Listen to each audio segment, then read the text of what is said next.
Ooh, it feels good to be back. Haven't done a buy or sell since the start of the season, but it's back. The hot takes are here for a very special trade deadline edition of Buy or Sell, featuring the guys over at Foul Territory TV. We're talking Scott Braun, Eric Kratz, AJ Pierzynski. They do daily live streams talking baseball over there with former players, MLB insiders. If you want to check it out, link is in the description. They do great stuff. They even got Ken Rosenthal to help out today. Yes, Ken Rosenthal. I'm going to let them get in on the action as well. I went over to Twitter and asked you guys to give me your hottest takes for the MLB trade deadline, and we're going to tell you if we buy, agree with those takes, or sell, disagree. It's very simple. If you guys miss buy or sell, you want to see more of it on the channel, make sure to drop a like. That's the best way to show me, hey, bring it back, idiot. Subscribe to the channel so you don't miss out on any of the content coming at you. Remember, I'm doing a special trade deadline live stream on the deadline day, so make sure you're subscribed so you don't miss that. Follow me on all my social media at GiraffeNeckMarc, links in the description. Let's just get going into this. Foul Territory, Ken Rosenthal. Let's have some fun. 2023 Angels equal 2021 Braves.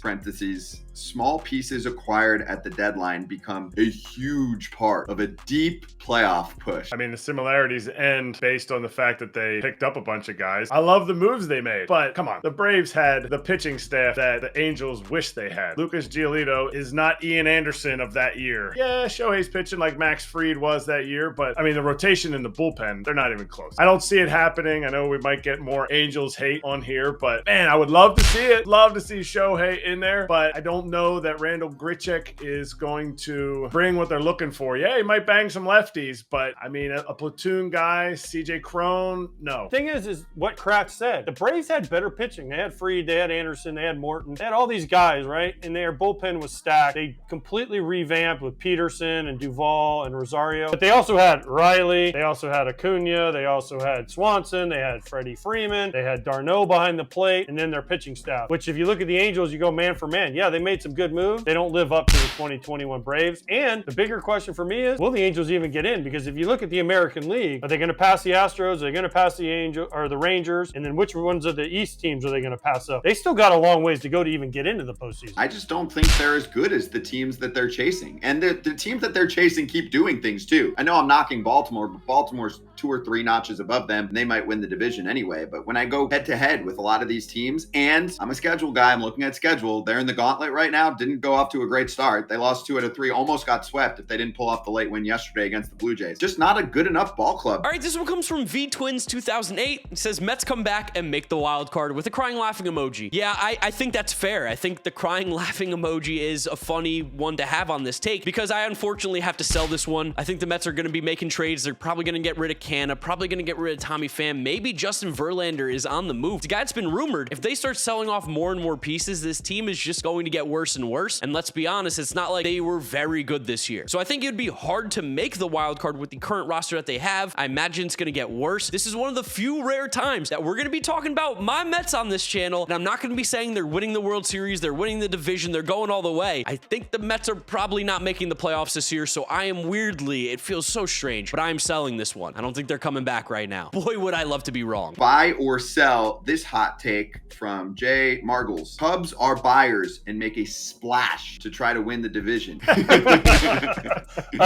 would be the holy that we talked about. The Cubs go out and get somebody huge, right? Because they went from 3 days ago saying Bellinger and Stroman are traded to now we're going to bring in a splash. I hope they do it. Listen, I love when teams are aggressive and they try to sell their fans, but we always say, let's look at history, and the history say the Cubs won't do it because they won't spend the money and they won't make the big splash because, again, they're building slowly through that, man. You got a chance to win a week Central. Let's go, Cub fans. Let's go get the Ricketts to do it. What, are they going to win 9 out of the next 10 and really make a move? No, this is the worst thing that could happen for the Cubs. Winning and not trading 2 pieces that go right up. As soon as the Padres said, no, we're not getting rid of our guys, they go right to the top of the list of available pitcher and position player that has versatility too. Unfortunately, sometimes wins come at the wrong time, and this is definitely one of the times. But I love that you get to throw the X up for the Cubs. That is just, your White Sox fodder is just all on board right now. I love the statement. I don't think it's reality. They are buyers, but they're going to be limited buyers. I expect maybe a left-handed reliever, maybe a bench bat. I don't anticipate them doing anything big. Their playoff odds as of Monday morning are 26.4%. That's about a 1 in 4 chance. So while they certainly cannot sell based on the way that they've played of late, the 8-game winning streak that ended Sunday, the overall good performance in July, they're not going to be crazy buyers either. I just don't see that happening. Nick Perazzi says Giants make a big splash splash to get a big name hitter. Ooh, this one's interesting because who is going to be that big name hitter? I know I mentioned Nolan Arenado yesterday in my trade video. I know the Cardinals said they don't want to trade him anymore, just like they don't want to trade Goldschmidt. Goldschmidt would fit pretty nice in that team, though. But relatively speaking, they need probably an outfield bat if you're looking at this team. With Mitch Haniger being on the IL, they could definitely use a little bit in the outfield. They could also use some help up the middle. I know they called up Marco Luciano for a little bit of help. Tyro Estrada on the IL. Brandon Crawford hasn't been great. I just don't know who that piece could be for the Giants. I think they're going to go after pitching more likely. So I'm going to sell this take because I think their big move is going to be a pitcher. Here's our next hot take. It is from a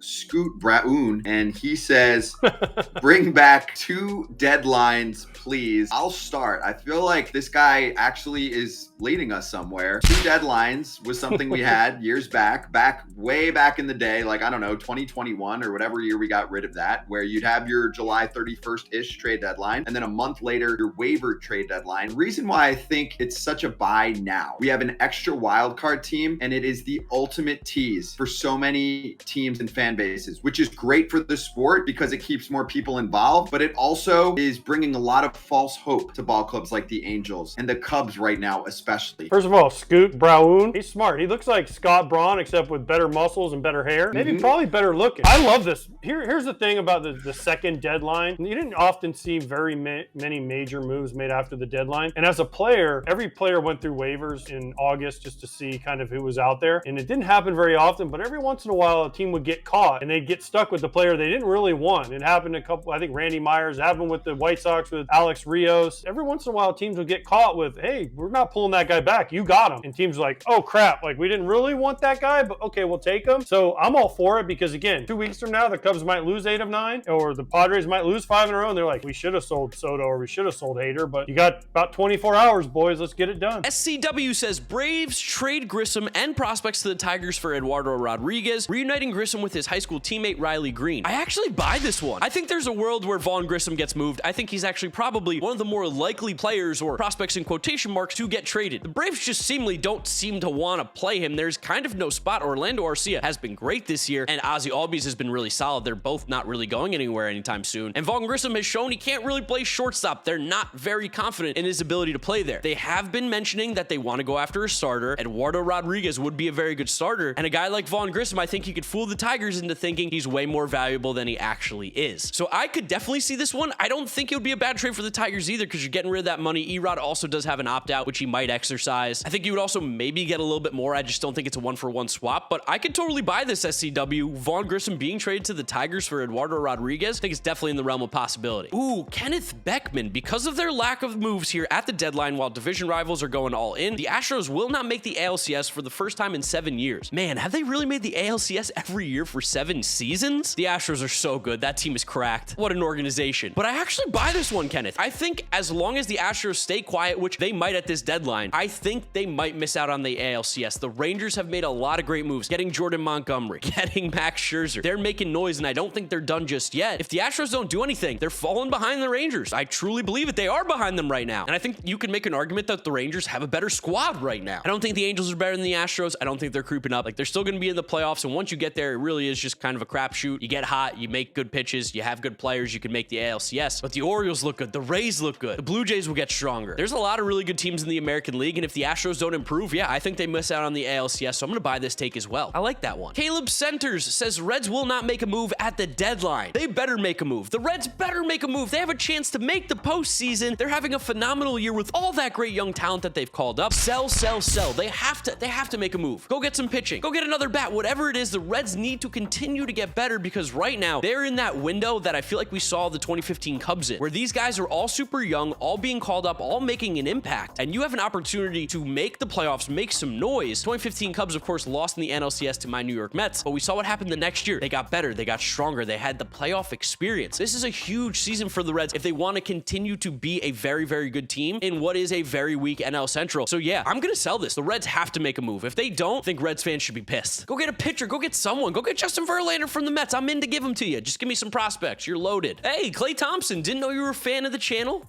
Busy shooting hoops. Rays trade for Dylan Cease and add underrated pitching arms for the bullpen, only to finish second in the AL wildcard. Wow, there's lots to unpack there. So do I think they trade for Dylan Cease? I think the White Sox should trade him. I think you could get a lot back for Dylan Cease, even though you're kind of selling at a low point, I feel like right now. I think it would be in their best interest to maybe consider trading Dylan Cease, and I think the Rays have some prospects that the White Sox should be interested in. They're obviously always going to get underrated pitching arms, always. There's going to be some guy you've never heard of that keeps that bullpen together. That's going to be lights out. And if we look at the NL standings right now, the Rays are 4 games up on the wild card spot, so they'd finish second. I'm going to sell this one. I don't think the Rays trade for Dylan Cease. I also don't think that the Rays are going to finish second in the AL wild card. They're obviously going to add those underrated pitching arms, but Dylan Cease, I don't know. It doesn't feel like he's on the move. It doesn't feel like it would be to the Rays. And if it is, wow, what a pickup. He's going to be sick, but I'm going to have to sell this take. Mariners World says, Mariners shocked the whole MLB and trade Brian Wu, Gabriel Gonzalez, Jonathan Clase, and Tyler Locklear to the Padres for Juan Soto. I'm going to have to sell this one. I don't think the Mariners are going to give up so many future pieces to go get Juan Soto, who realistically is not going to re-sign with the Seattle Mariners. I just don't think they're going to have the money to spend on a guy like Juan Soto. If you're going to spend money, this next offseason is that time. Shohei Ohtani hits the free agency market. I don't think he's going to go to Seattle, but if there was ever a player to save the money for and put it all in, it's that guy. So I don't think that you're going to get rid of a lot of future pieces right now for Juan Soto, who most likely is not going to re-sign to stay in Seattle. Just doesn't feel like a move for him. So I'm going to have to sell this one. This would shock the whole MLB though. This would be crazy. I'm here for it though. Let's get nuts. Nick Timmy, or Tim, I don't know how to pronounce it. Feels a little Finnish or Swedish. Feels of the Nordic variety. The Brewers trade for not only Eloy Jimenez, but also Tim Anderson and win the Central.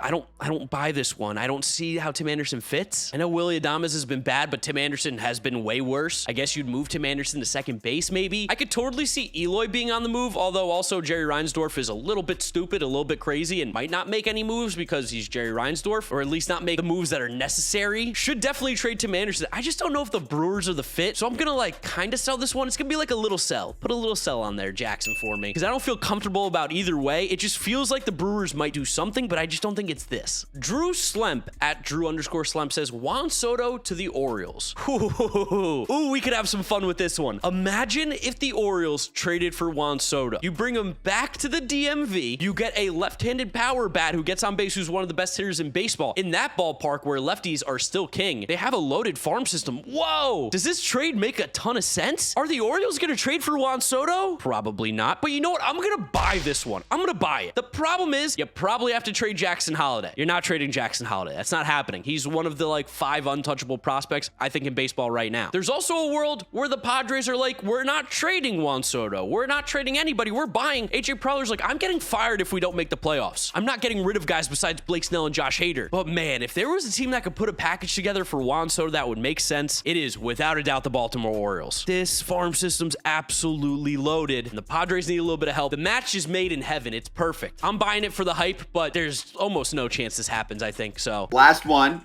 buy or sell. Brian Kim with this hot take. Yankees won't do much at all. Will miss the playoffs. Kratz, do you buy or sell? I sell it. I don't think they're going to miss the playoffs. They're going to figure out a way to get in, and we're going to be talking about them in the middle of September as a team. How is this team going to make it in? And they're going to somehow make it in, and all the other years, it's like last year they were unbelievable, then they collapsed and they limped in. This might be the first time they're going to have to absolutely scratch and claw to get there, and I think that's what this team needs. I think this team needs to figure out how to not strike out so many freaking times. They need to figure out how to win games when it's not just, oh, we'll hand it over to our really good bullpen and they're going to look really good on the mound and we're going to go ahead and win. No, it's got to be scratching and clawing, and they might even have to bunt to win a game. Who knows? But I think it's something that they need to learn how to win again, and so I'm going to say they make the playoffs. I'll give you Yankee pride, you Northeasterners, some credit, man. You guys stick by your team. My question is, okay, the Yankees are 3.5 behind Toronto right now. They're 3.5 behind Houston, and they're 7.5 behind Tampa Bay. They're not catching Tampa Bay. Houston and Toronto. Okay, who do they catch? Are they better than Houston? Probably not unless they make a trade. Are they better than Toronto? I would say no. Heck, are they better than Boston right now? Boston's playing better than they are. I mean, the Yankees, all they do is if they don't hit home runs, they strike out a ton. Their pitching is gone,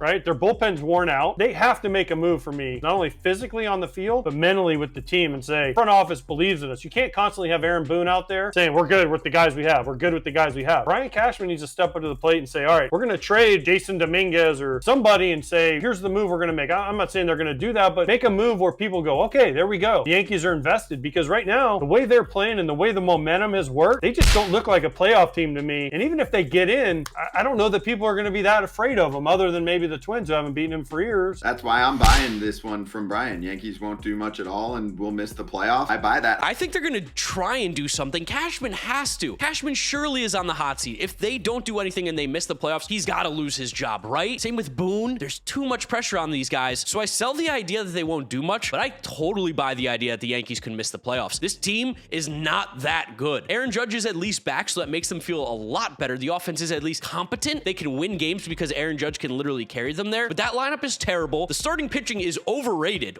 Garrett Cole's sick. Everybody else is super overrated and shaky. I love Carlos Rodon, but we need to see him prove it still. He's coming back from a big injury. I think he'll be fine. But again, you have those two guys, and then the rest of the rotation is not great. The bullpen is money, but man, I don't know. This Yankees team's got bad vibes. If they don't do anything, they will miss the playoffs. If they do make some moves, that changes things. But boy, Cashman, man, you're on the hot seat. You got to make the playoffs. Otherwise, you and Booney are out of there. Big shout out to Foul Territory for coming on the channel today, helping me out with buy or sell. I love getting everybody involved in the baseball community. Let me know who I should collab with on the next episode of Buy or Sell. Drop a like on the video if you enjoyed it and you want to see more of this on the channel, as well as subscribe so you don't miss out on the content coming at you. Remember, subscribe to Foul Territory. Link is in the description. They're always streaming over on YouTube if you want daily baseball content. Follow me on all my social media at GiraffeNeckMarc. Links are in the description. That's where I'm wrapping it up, guys. You know the drill from here on out. YouTube recommends you watch this video. This is my most recent upload, so click through those if you have not yet seen them. Thank you guys for watching, and I'll see you all tomorrow for another video. Bye.